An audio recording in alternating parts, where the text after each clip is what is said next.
Olá, terceiro ano. Vamos dar início à segunda semana do plano de estudo tutorado do terceiro ano. Hoje nós vamos falar sobre a sílaba tônica. O que é a sílaba tônica? Sílaba tônica é aquela sílaba que numa palavra a gente fala com mais intensidade, é aquela que a gente fala com mais ênfase, mais longa, e elas podem ser oxítonas, paroxítonas e proparoxítonas. Numa palavra, se houver um acento agudo ou circunflexo na vogal, é esta que é a sílaba tônica.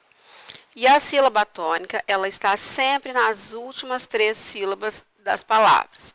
Eu já dei uma dica aqui numa dessas semanas anteriores, que você pode chamar a palavrinha como se ela estivesse longe de você.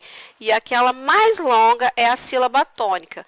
Então, por exemplo, a palavra oxítona é quando a sílaba tônica é a última sílaba da palavra. Paroxítona é a penúltima sílaba da palavra. Proparoxítono é a antepenúltima. Então, você chama a palavrinha como se ela estivesse longe de você. Aquela mais longa é a sílaba tônica. Agora, vamos ver qual que é a atividade desta semana. Você vai ler aí na sua casa, para um adulto de sua família, a fábula O Lobo e o Burro. Em seguida, você vai pintar no texto se houver alguma expressão que demonstra tempo e lugar.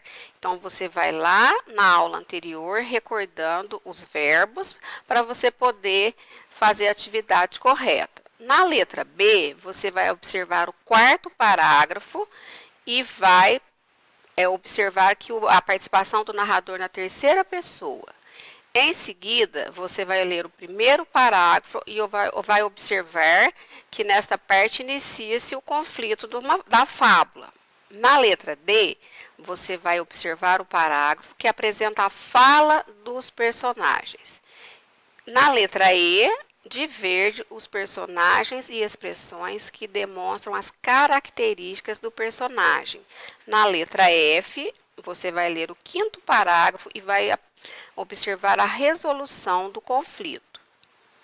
Na letra G, você vai pintar da sua cor favorita que ensinamento essa fábula te trouxe, que é o moral da história. Depois, na atividade 3, você vai observar a fábula e vai ler, responder a pergunta A pergunta B. E na 4ª atividade, você vai responder o que é sílaba tônica, lembrando que é aquela pronunciada com mais força, certo? Então, você vai observar a última atividade nas sílabas tônicas. A 5ª atividade, você vai circular a sílaba tônica de cada uma dessas palavras que aparece aí no quadro.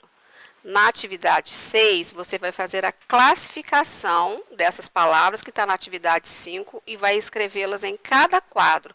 Quais palavras são oxítonas, quais são paroxítonas e quais são proparoxítonas. Na atividade 7, você vai colocar o número 1, se a palavra for oxítona, 2, se ela for paroxítona e número 3, se ela for proparoxítona. Certo? Faça com bastante atenção. Te encontro na próxima aula.